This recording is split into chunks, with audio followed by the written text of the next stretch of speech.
हाँ, hello student.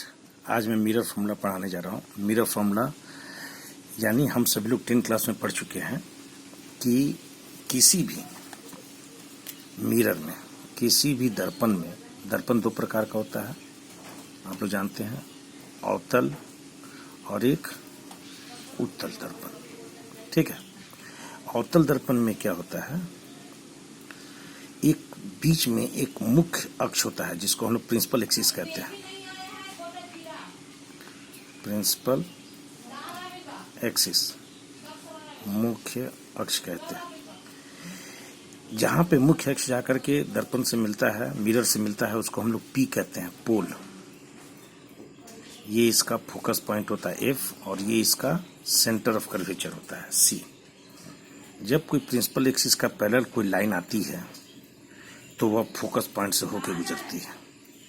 जितनी भी लाइन आएगी प्रिंसिपल एक्सिस का पैरेलल, वह फोकस पॉइंट एफ से होके गुजरेगी, फोकस पॉइंट कहलाती है। ठीक है। इसी तरह कॉनकेव में है प्रिंसिपल एक्सिस, इसका पैरेलल एक्स जितना पैरेलल आएगा तो ये क्या होता है, ये कन्वर्जिंग लेंस है, क्योंकि ये मोड़ता है, क्योंकि इसका हाथ से टकराने के बाद कोई चीज नीचे आएगा। मेरा हाथ है, इधर से कोई रेखा आएगी तो चूंकि टेढ़ा है इससे इधर आएगी, और ये उठा हुआ है तो इससे टकराएगी तो किधर जाएगी, इधर जाएगी। तो यहाँ से टकराने के बाद लाइट ऊपर चली जाती है, नीचे से आती है लाइट तो इधर चली जाती है, तो ये पीछे जाने के बाद फोकस पॉइंट पर जाकर मिलती है। तो इसका फोकस पॉइंट पीछे होता है और इसका ठीक इसकी इतनी दूरी पर सेंटर ऑफ कर्वेचर सी होता है। हमेशा एक चीज याद रखिएगा, ये जो पॉइंट पी होता है जिसको हम पी बोलते हैं, पी से एफ की दूरी को फोकल लेंथ कहते हैं, फोकस दूरी। ये हम लोग 10 क्लास में पढ़ चुके हैं। और पी से सी की दूरी को हम लोग कहते हैं आर। आर को हम लोग कहते हैं radius of curvature, radius of curvature, वक्रता त्रिज्या, वक्रता त्रिज्या। ठीक है। और इसको हम लोग एफ को कहते हैं फोकस दूरी, फोकस दूरी। आज मैं मिरर फॉर्मूला पढ़ाने जा रहा हूँ। ठीक है। यहाँ पर मैं मिरर फॉर्मूला पढ़ाने जा रहा हूँ, यानी एक मिरर, एक दर्पण जो है, एक आईना जो है, कैसे ऑब्जेक्ट, वस्तु, इमेज, प्रतिबिंब और फोकस दूरी में क्या रिलेशन है, यानी इसमें यू, भी और एफ में रिलेशन पढ़ाने जा रहे हैं। इसको पढ़ाने के लिए सबसे पहले हम यहाँ जो फिगर बनाए हैं उस फिगर को मैं आप लोग को दिखाने जा रहा हूं। देखिए फिगर कैसा, ये कॉनकेव मिरर है, ये इसका प्रिंसिपल एक्सिस है, ये इसका प्रिंसिपल एक्सिस है, ये इसका फोकस पॉइंट है, ये इसका सेंटर ऑफ कर्वेचर है। अगर मान लीजिए कि ये ऑब्जेक्ट यहाँ पर है ए बी है, ठीक है, यहां से एक पैरेलल चलेगा,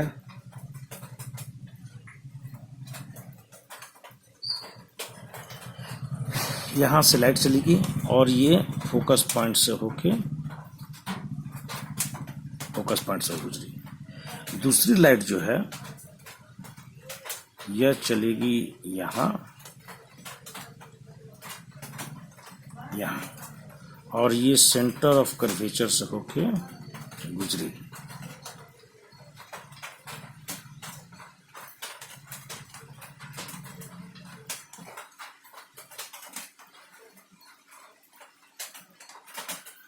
सेंटर ऑफ कर्वेचर से होके गुजरेगी। इस फिगर में मैं यही चीज को दिखाना चाहता हूं। ये मेरा P है, ये मेरा F है, ये मेरा सेंटर ऑफ कर्वेचर है, ये ए भी पॉइंट है। देखिए ए से एम की ओर आया, एम पॉइंट से यहाँ से रिफ्लेक्ट हुआ, यहाँ से सी गया, सेंटर ऑफ कर्वेचर से रिफ्लेक्ट हुआ, यहाँ जाकर के ए डैश बी डैश बना।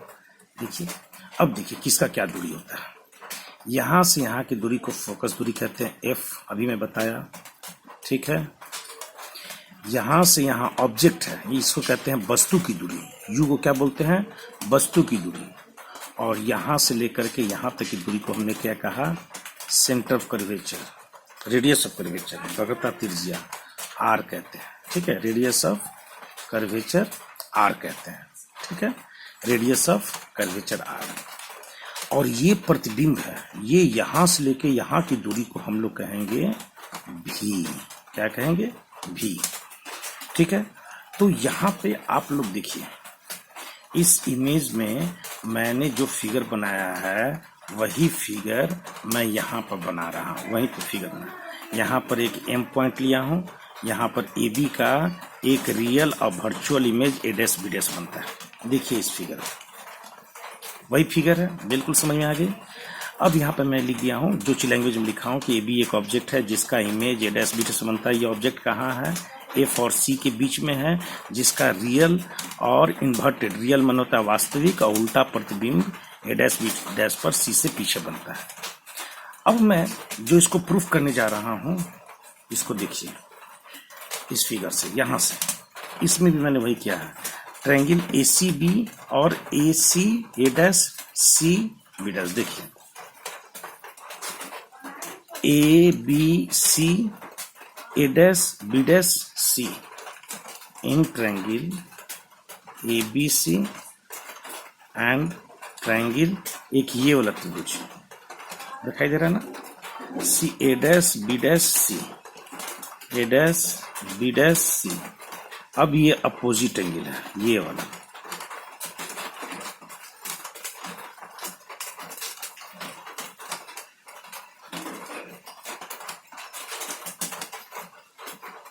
ये 90 डिग्री है, अपोजिट एंगल है। ठीक है, 90 डिग्री है और ये अपोजिट एंगल है। तो सभी को मालूम है जब किसी ट्रायंगल का दो एंगल मिलता है, जब दो कोण मिलता है तो ये दोनों समरूप होते हैं। समरूप का सिंबल क्या है? यानी ए बी सी ये समरूप का चिन्ह है, similar to triangle A dash B dash C.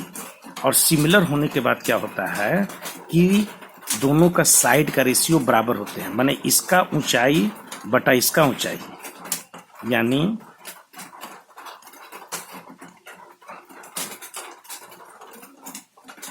A B by इसका ऊंचाई, ए डैश बी डैश बराबर इसका नीचे का आधार का दूरी, आधार बटा इसका आधार, ये लंब हो गया, और इसका आधार बटा इसका आधार, इसका आधार हो गया ए सी और इसका आधार हो गया सी ए डैश। ठीक है, इसको इक्वेशन नंबर 1 मान लिया। अब देखिए एक ट्रायंगल हुआ, दूसरा ट्रायंगल मैं बनाने जा रहा हूँ। इसको मैं यहाँ पे टेढ़ा थोड़ा सा, इसको मैं सीधा करने के लिए यहाँ से एक लंब डाल दे रहा हूँ। ये लंब है एन, इसको मैं एक लंब डाल दे रहा हूँ जो है एम एन, जो है क्या है? एक लंब है। अब दूसरा मैं ट्रायंगल देखने जा रहा हूँ एम एन एफ एंड उसका अपोजिट देखिए दूसरा F A dash B dash, triangle F A dash B dash. इसमें भी वही हाल है, अपोजिट एंगल बराबर होता है, अपोजिट एंगल बराबर होता है, और ये वाला बेस वाला 90 डिग्री। इसमें भी दो एंगल बराबर हो गया, देखिए ये 90 डिग्री, ये 90 डिग्री, और अपोजिट एंगल नहीं सॉरी, ये अपोजिट एंगल बराबर है। तो यानी इसकी ऊंचाई बटा इसका ऊंचाई, एम एन बटा इसका ऊंचाई क्या है? ए डैश बी डैश, ए डैश बी डैश बराबर इसका आधार, इसका आधार क्या है? इसको हम एन से लें चाहे पी से लें, ठीक है ना, हम पी एफ लिख रहे हैं चूंकि एन और पी एकदम नजदीक है, तो पी एफ बटा F A dash, F A dash, that is equation number 2। लेकिन यहां पर देखिए, यहां पर क्या देख रहे हैं कि एम एन जो है यह किसके बराबर है? ए बी के बराबर है, ए बी के बराबर है। तो ए बी बटा ए डैश बी डैश, इसको तू मत माने, बराबर पी एफ बटा F A dash, that is equation number 2। अब आप लोग गौर से देखिए equation 1 from 1 and 2, from 1 and 2, समीकरण 1 और 2 से। इसमें भी A B by A dash B dash है, A B by A dash B dash है, ए सी बाई, तो दोनों जब एल एच एस बराबर है तो आर एच एस क्या होगा? बराबर होगा। तो मैंने आर एच एस को देखिए, ये वाला मेरा इक्वेशन 1 है, और इस ट्रायंगल में मेरा इक्वेशन देखिए इस चीज़ में सेम चीज़, यहाँ भी A B by A dash B dash निकाला हूँ और यहाँ पे निकाला हूँ M P by A dash B, चूँकि यहाँ पर एम पी जो है, ठीक है ना, एम पी किसके बराबर है, ए बी के बराबर है, इसलिए मैं उसको यहाँ पर देखिए मैं ए बी देख रहे हैं, ए बी बटा A dash P F by A dash है, इसको इक्वेशन 2 कर दे रहा हूँ। चूँकि दोनों का एल एच एस देखिए, इसका A B by A dash B dash, और यहाँ देखिए यहाँ भी A B by A dash B dash, जिसको हम लोगों ने क्या माना है, इक्वेशन 1 माना है, ठीक है ना, इक्वेशन 1 माना है, ठीक है, ठीक है, समझ में आ गया ना। अब मैं क्या करने जा रहा हूँ, दोनों को मैंने इक्वेट कर दिया, दोनों को मैंने बराबर कर दिया है, एल एच एस बराबर है तो आर एच एस क्या होगा, दोनों को बराबर कर दिए हैं। अब दोनों का मान के लिए मैं ये वाला फिगर, सेम फिगर है, मैं इस फिगर का हेल्प ले रहा हूँ। देखिए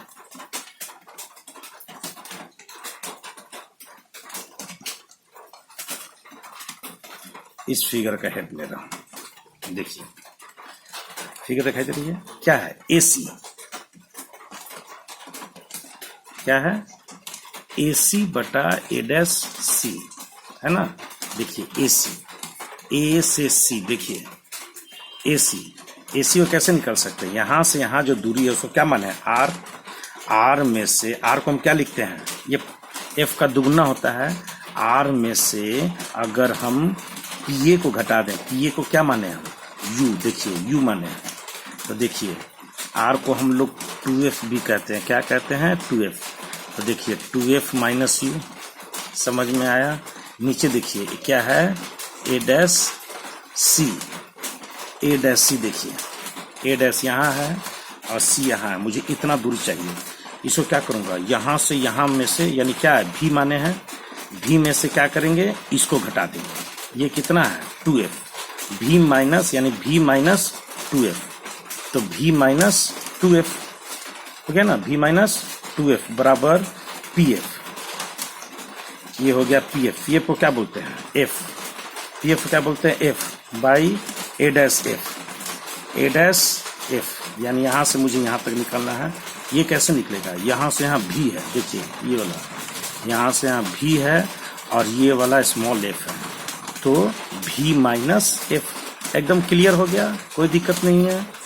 बस यहाँ लिख दिया हूँ, u क्या है, वस्तु की दूरी, v क्या है, इमेज का डिस्टेंस है, f क्या है, फोकल लेंथ है।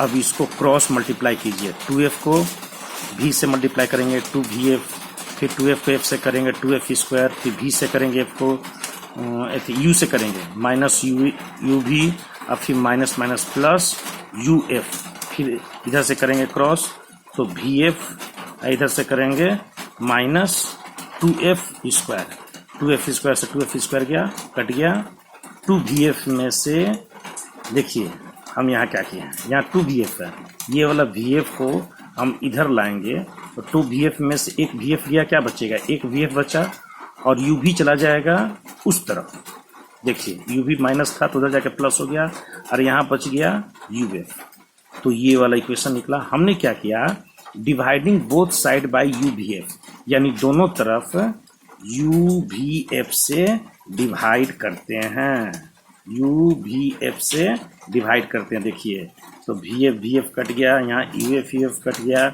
यहाँ uv कट गया, क्या बचा 1 by you plus 1 by v बराबर 1 बाई f, समझ में आया ना।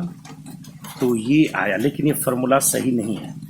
अब मैं जो यूज करने जा रहा हूँ उसको गौर से देखिए, using Cartesian sign. Cartesian sign क्या होता है जरा इसके बारे में पहले बता दूं, आप लोग 10th क्लास में ही पढ़े होंगे।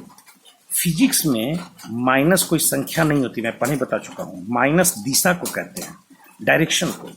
तो एक चीज फिगर में क्लियर देखिए, यू जो है वस्तु हमेशा दर्पण के सामने होता है, तो यू हमेशा याद रखना कि जिंदगी भर तक याद रखना कि यू हमेशा निगेटिव होता है, माइनस होगा, क्योंकि दर्पण के सामने होगा।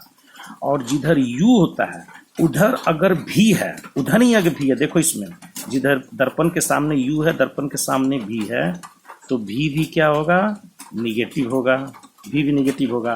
और एफ भी दर्पण के सामने है। एफ क्या है? दर्पण के सामने। तो एफ भी क्या होगा? निगेटिव होगा, यानी तीनों निगेटिव होगा। हमेशा याद रखना। इसको कैसे पहचानते हैं? यू हमेशा निगेटिव होता है। यू के तरफ अगर भी रहेगा तो निगेटिव, और यू के पीछे अगर भी रहेगा तो हम पॉजिटिव लेंगे। तो कि तीनों एक तरफ है इसलिए तीनों का मान माइनस होगा। तो तीनों को देखिए कार्टेशियन साइन में तीनों का मान माइनस बिठा देते हैं। -1/u प्लस 1/-v बराबर 1/-a।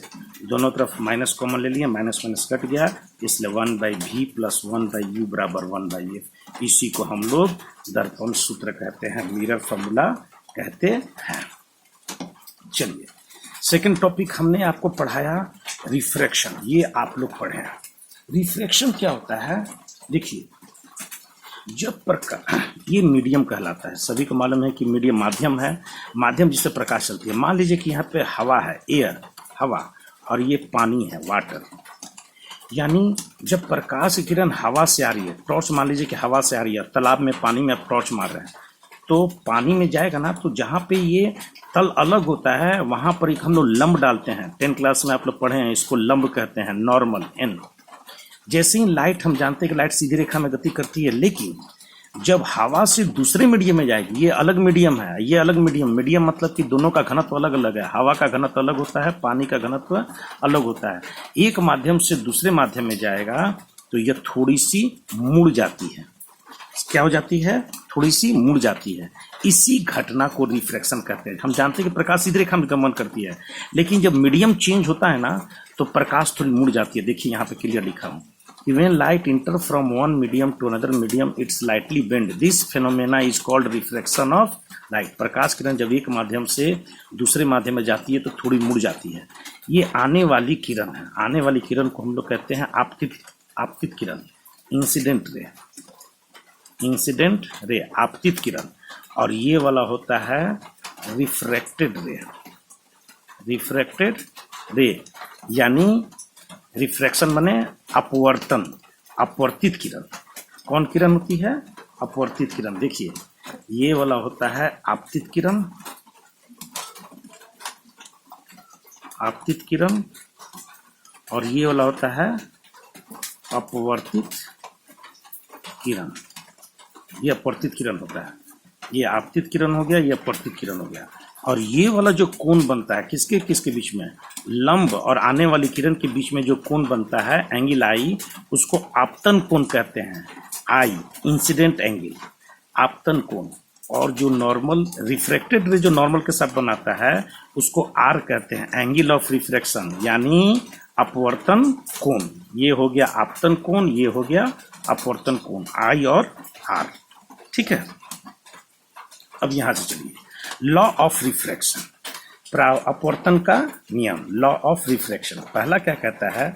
इंसिडेंट रे, आने वाली किरण, अभिलंब, और ये अपवर्तित किरण, तीनों एक सीध में होते हैं। Incident ray, normal ray and refracted ray all are in same plane, तीनों एक तल में होते हैं। दूसरा देखिए, सेकंड लॉ। सेकंड लॉ क्या कहता है? ये ज्यादा इंपॉर्टेंट, यानी ये कहता है कि यहाँ जो एंगल आई बन रहा है ना, जितना डिग्री का एंगल बनेगा, साइन आई बटा ये वाला जो आर है, साइन आर, साइन आई बटा sine r equal to mu, mu माने कांस्टेंट। इसको हम लोग बोलते हैं refractive index, refractive index, refractive index बोलते हैं। क्या है रिफ्रैक्टिव इंडेक्स? जरा गौर से देखिए। यानी टॉर्च हम यहाँ जलाएं, यहाँ मान लीजिए कि एयर है और ये वाटर, हम यहाँ से टॉर्च जलाएं, मान लीजिए कि 15 डिग्री का एंगल है, 15 डिग्री का कोण बनता है, और ये 20 डिग्री का कोण बनता है। तो साइन 15, यहाँ देखिए, साइन, स्नेल का कहना था कि साइन आई बटा साइन आर का मान हमेशा कांस्टेंट आता है, यानी साइन 15 डिग्री बटा साइन 20 डिग्री जब आप भाग दीजिएगा, डिवाइड कीजिएगा, तो जो वैल्यू आएगा कांस्टेंट आएगा, उसको हम लोग अपवर्तनांक कहते हैं, रिफ्रैक्टिव इंडेक्स। उसका मान फिक्स होता है। अगर आई का मान को हम 30 डिग्री कर देते हैं, ध्यान से सुनिए, अगर 30 डिग्री कर देंगे तो आर का मान कुछ चेंज हो जाएगा। मान लीजिए कि आर का मान हो गया 37 डिग्री, तो sine 30 by sine 37 equal to फिर उतना ही आएगा। अगर 1.3 आ रहा था तो फिर 1.3 आएगा, इसलिए उसको कहा जाता है कांस्टेंट। अब ये क्या है रिफ्रैक्टिव इंडेक्स, हम लोग बाद में बोलेंगे। इसको जिस वैज्ञानिक ने खोजा था उसका नाम था स्नेल, इसलिए उसको हम लोग स्नेल्स लॉ के नाम से जानते हैं।